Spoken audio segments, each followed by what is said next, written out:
In the infinite vastness of the universe, the principles of strategy are eternal. The first chapter of The Art of War speaks of laying down the plan, a fundamental aspect of any campaign, whether it be in war or the quest for balance. Sun Tzu teaches that the art of war is governed by 5 constant factors to be considered and understood by the wise leader: moral law, heaven, earth, the commander, method, and discipline. As I stood upon the edge of my great endeavor, these principles guided my hand. Moral law united my followers under a single compelling vision: a perfectly balanced universe. Heaven and earth dictated the timing and setting of my actions, as I chose my moments based on the alignment of the cosmos and the readiness of the worlds. My will served as the commander, unwavering and resolute, while method and discipline structured the execution of my plans, from the forging of the Infinity Gauntlet to the quest of gathering the stones. Consider the battle on Titan, a desolate stage set by the heavens, where I clashed with the Earth's mightiest heroes. Despite their valor and strength, my understanding of these principles, particularly the terrain and the effective use of resources and tactics, ensured my victory. Each step was calculated, with contingencies in place, embodying Sun Tzu's wisdom that victory comes from preparation and the ability to adapt. The true art of war lies not merely in overcoming the enemy, but in doing so before the battle has even begun, a testament to the power of strategic planning and foresight. As you step into the arena of your own challenges, remember, the most potent weapon at your disposal is your mind, honed by the principles of ancient wisdom. The path to power is paved with obstacles, and waging war is a tool for overcoming those that stand in my way. Sun Tzu's second chapter, Waging War, delves into the practical aspects of warfare, emphasizing the cost of prolonged conflict and the importance of speed and efficiency in achieving victory. Long before the Infinity Stones were within my grasp, my journey across the stars was marked by countless confrontations. Each battle, from the sieges against resistant planets to skirmishes with spacefaring civilizations, was a testament to the truths of Sun Tzu's teachings. I learned early the toll that war takes, not just in resources, but also in spirit. One vivid memory is the conquest of a rebellious world, where their formidable defenses promised a lengthy and bloody war. Rather than engaging in a protracted siege, I employed the principles of waging war by swiftly targeting their command centers and supply lines. This strategy crippled their ability to sustain their forces and led to a quick surrender. It was a practical application of Sun Tzu's counsel to press a swift victory, minimizing the drain on my own resources and allowing me to move forward to the next challenge without delay. War is an instrument, and like any tool, its effectiveness lies in its user's ability to wield it wisely and decisively. The true cost of war is not just in the beginning, but in the aftermath, and the opportunities lost to prolonged conflict. To wage war effectively, one must strike swiftly and end battles quickly, conserving strength for the challenges yet to come. In the grand cosmos, the most profound victories are those won through superior strategy rather than mere force. Sun Tzu's third chapter, Attack by Stratagem, stresses the importance of defeating the enemy by planning and cunning, stating that the height of military deployment approaches the formless. If the highest form of generalship is to prevent the enemy's plans, the next best is to prevent the junction of the enemy's forces. Long before the quest for the Infinity Stones, during my endless march through the stars, I once found myself in a strategic confrontation with Odin, ruler of Asgard. Odin's wisdom and power were legendary, his realm fortified not just by its warriors, but by enchantments that protected it across dimensions. Facing Odin directly was a fool's errand. His strength and the might of the Asgardian army were incomparable. Instead, I employed a strategy that involved misdirection and deceit. I orchestrated minor skirmishes across the 9 realms, drawing Odin's forces thin and diverting his attention. Simultaneously, I negotiated alliances with his enemies, sowing discord and suspicion. This strategy of attacking by stratagem weakened Asgard's position gradually, undermining Odin's capacity to focus his powers effectively when I finally initiated a direct assault. In any endeavor you undertake, direct conflict is often not the wisest path. Like a chess master, think several moves ahead of your adversaries. By undermining their plans and alliances subtly and strategically, you can achieve victories that might otherwise require much greater forces. True power, therefore, lies not just in strength, but in the ability to subtly manipulate the chessboard of the universe. Understanding and maneuvering within one's own capabilities while recognizing the battlefield's dynamics is important. The fourth chapter of The Art of War, Tactical Dispositions, teaches that victory is shaped before the battle begins through superior tactical planning. It underscores the importance of positioning and the ability to secure oneself against defeat while waiting for an opportunity to defeat the enemy. Throughout the cosmos, my conquests were marked not by brute force alone, but by calculated tactics that anticipated and countered every move of my adversaries. Before the era of the stones, each victory was a chess move played on the scale of the stars. Consider my engagement on the planet Xandar, home to the Nova Corps, whose military dominance was known throughout the galaxy. Instead of a frontal assault, I maneuvered strategically, positioning my forces in a way that exploited their overconfidence and stretched their defenses thin across multiple fronts. This preparation allowed me to isolate their strongest battalions, dismantling their ability to effectively respond, leading to a swift and decisive victory. To those who face their own battles, the greatest general does not seek war, but prepares for it with such adeptness that his victory is inevitable. Tactical dispositions mean positioning yourself in an unassailable manner and understanding the battlefield so thoroughly that you can control the outcome before the fight even begins. This is the art of strategy, and this is how empires are built and ruled. In the realm of war, efficiency in the use of energy determines the victor. Sun Tzu's fifth chapter, Use of Energy, highlights the importance of directing all efforts strategically to ensure maximum effectiveness with minimal waste. It teaches that harmonious coordination of all elements of one's forces can amplify their impact, a principle true in all realms, across all universes. Before my acquisition of the Infinity Stones, my pursuit of dominance required the meticulous application of force, carefully calculated to achieve the desired outcomes. I encountered beings of immense power, such as Adam Warlock, whose understanding of cosmic forces rivaled my own ambitions. During an intense battle with Adam Warlock, a being of significant mystic and cosmic prowess, I leveraged the principle of using energy efficiently. Warlock was formidable, but by channeling my forces to exploit his temporary vulnerabilities, moments when he tapped deep into his cosmic reserves, I struck with precision. This strategy of waiting for him to deplete his energy in monumental cosmic displays allowed me to engage him when he was momentarily weakened, turning the tide in my favor with calculated bursts of my own power. As you face your own challenges, whether they be in battles of wit or contests of strength, the efficient use of energy is paramount. Coordinate your efforts, strike with precision when your enemy is most vulnerable, and conserve your strength for decisive moments. This way, not only do you command the battle, but you also command the energy it consumes, leading to victory without costly overextensions. In the grand chessboard of the cosmos, recognizing where strength ends and weakness begins can turn the tide of any conflict. Sun Tzu's sixth chapter, Weak Points and Strong, illuminates the strategy of exploiting vulnerabilities while fortifying one's own defenses. This principle serves as a guide to navigate through battles not just of might, but of intellect. My campaigns across the universe, before the quest for the Infinity Stones, were marked by encounters with entities whose powers were vast and varied.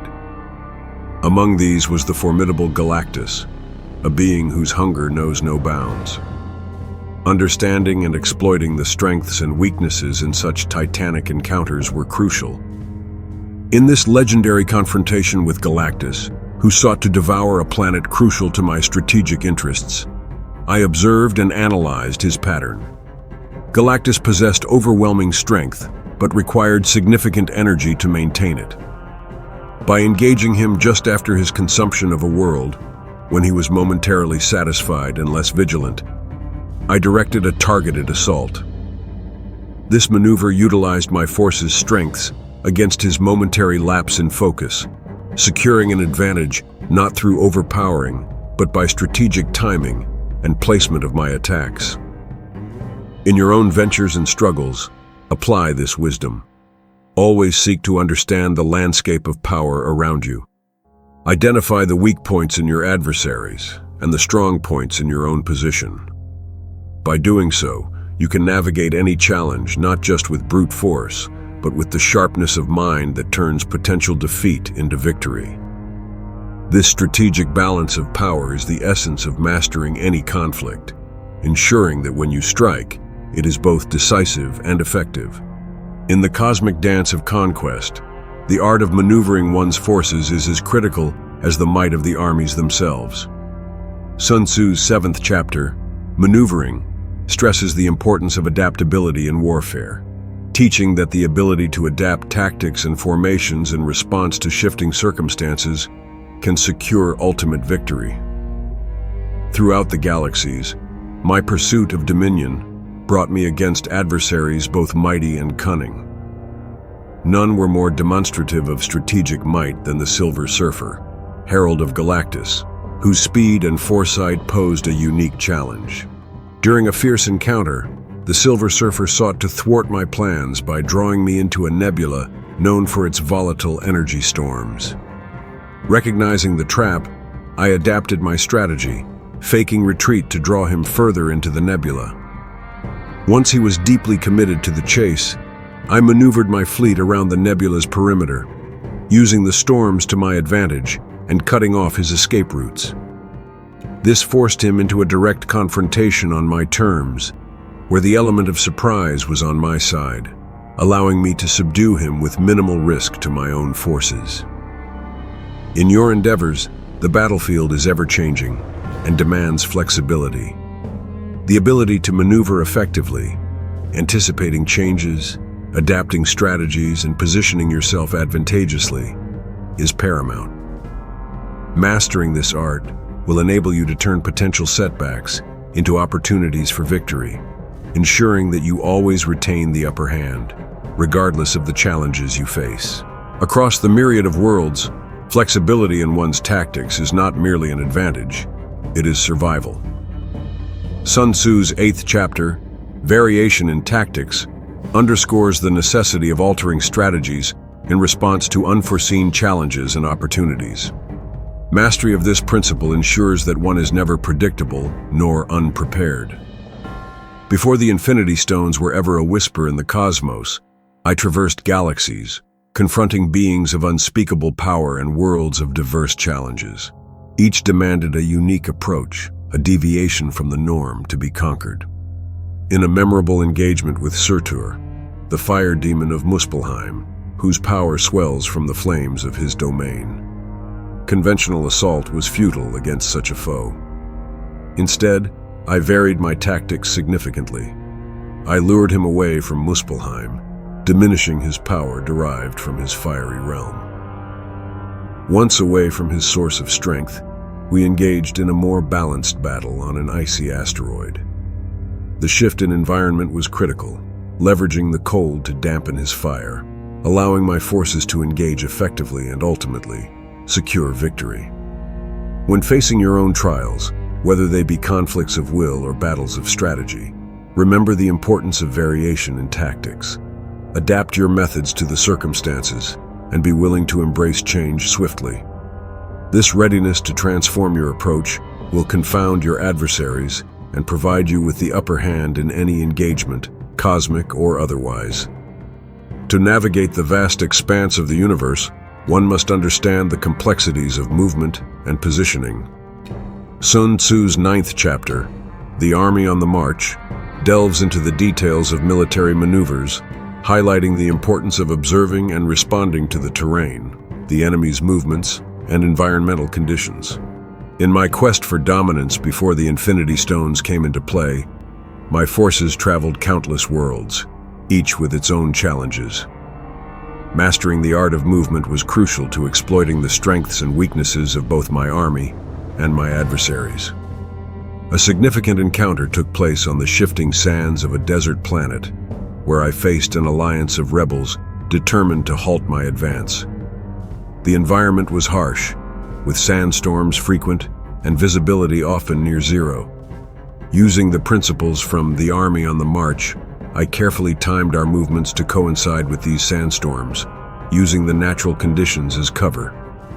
This tactical maneuver allowed us to close in unnoticed, positioning ourselves advantageously, despite the seemingly disadvantageous conditions. When the storm lifted, we were already in place, catching the rebels by surprise and securing a swift victory. Whether you command armies or steer your personal ventures, remember the lessons of the Army on the March.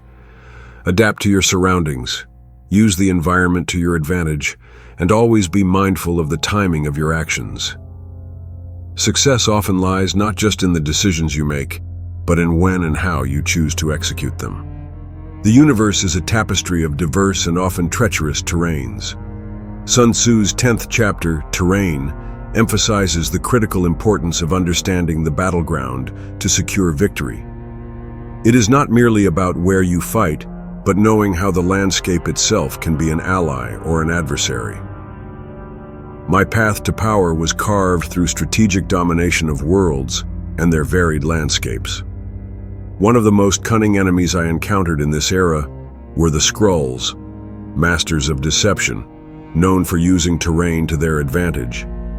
In a particularly strategic showdown with the Skrull forces, we clashed on their shape-shifting home world, a planet with ever-changing landscapes. The terrain shifted from dense, foggy swamplands to treacherous, rocky outcrops. Understanding Sun Tzu's teachings, I quickly adapted our strategies to each new terrain. We employed aerial surveillance to predict the changing landscapes and adapted our formations accordingly. This preemptive knowledge allowed us to corner the Skrull forces in a narrow valley they had transformed too late, turning their own terrain against them. In any endeavor you pursue, take the time to understand your environment thoroughly. Just as a general must know the terrain to predict and manipulate a battle's outcome, so must you navigate the landscapes of your challenges. The mastery of terrain teaches us that the environment holds the keys to both peril and opportunity. Recognize and respect this power, and it will guide you to triumph. The universe presents endless challenges, each demanding a unique approach. Sun Tzu's 11th chapter, The 9 Situations, categorizes the types of strategic positions one might encounter and provides guidance on how to handle each. Understanding these situations empowers a leader to make wise decisions that capitalize on the moment's potential. My journey to subdue the cosmos brought me into conflict with many formidable adversaries. None was more relentless than Captain Marvel, whose dominance on the battlefield tested the limits of my strategic acumen. During a critical encounter with Captain Marvel, we found ourselves in what Sun Tzu would call desperate ground, a situation that demanded an all-out offensive. This battle occurred on a ravaged planet, where retreat was not an option, forcing each of us to confront the other with utmost intensity. Recognizing the precariousness of the position, I rallied my forces to strike with unprecedented ferocity, using the urgency of the situation to overwhelm Captain Marvel's defenses. The tactics employed were adapted from the principles of the 9 situations, exploiting the psychological edge gained by fighting as if there was no way out but through. When you find yourself cornered, or at a point where the only way out is forward, remember the lessons of the 9 situations. Each challenge you face can be classified and understood through Sun Tzu's strategic frameworks, allowing you to harness the strengths and weaknesses inherent in each. By adapting to your circumstances with precision and resolve, you can turn even the most desperate situation to your advantage. In the cosmos, as in war, there are forces that, once unleashed, change the very fabric of battle. Sun Tzu's 12th chapter, The Attack by Fire, details the methods and appropriate times for using fire as a weapon, highlighting its power to disrupt and dominate an enemy. This metaphorical fire represents any transformative force that can decisively impact the outcome of battle. I engaged in many battles across the galaxies, each requiring distinct strategies. A notable confrontation was with the Avengers, Earth's mightiest heroes, who stood as the defenders of their world and a significant obstacle to my ambitions. Anticipating a fierce resistance, I used the principle of the attack by fire in a metaphorical sense. Instead of literal flames, I unleashed a barrage of psychological and technological warfare that served to burn their cohesion and disrupt their ranks. By targeting their communications and scattering discord through deceptive tactics, I fragmented their efforts and weakened their defenses. Their confusion allowed me to exploit their vulnerabilities, isolating them to be dealt with individually rather than as a unified force. As you confront your own challenges, consider how you can use fire in various forms to achieve your objectives. It could be a surge of innovation, a strategic revelation, or an overwhelming show of force at a critical moment. Understanding when and how to unleash these powerful elements can secure victory from the brink of defeat, turning the tide in ways that the enemy cannot anticipate or withstand. In the endless expanse of the universe, knowledge is as potent a weapon as the fiercest army. Sun Tzu's 13th chapter, The Use of Spies, emphasizes the paramount importance of gathering intelligence and the strategic use of information to outmaneuver opponents. Mastery of this art can mean the difference between victory and defeat. Before the pursuit of the Infinity Stones that shaped my destiny, I engaged in many covert operations and intelligence maneuvers, one of which involved the cunning Loki, a being as deceptive as he is intelligent. Understanding one's enemy through the unseen actions of spies can tilt the scales in ways that brute force cannot. In our dealings, Loki was both an ally and a chess piece. I placed him in the middle of the ranks of my enemies, not merely as a brute force, but as a spy. His task was to relay critical information from within, manipulating events in my favor. By using Loki's unique talents for deceit and manipulation, I was able to undermine my adversaries from within, planting chaos and discord at pivotal moments. This strategy of using a trusted yet covert agent allowed me to anticipate and counter moves against me, steering events without direct confrontation. As you navigate through life's battles, remember the critical role of information. Use it as a strategic asset, much like a spy in enemy territory. Whether in business, personal relationships, or broader conflicts, being informed about your environment and the people within it can provide you with a decisive advantage. Employ this knowledge wisely, and you will master not just the art of war, but the art of living. I am Thanos, the Mad Titan, and this is my testament to the art of war.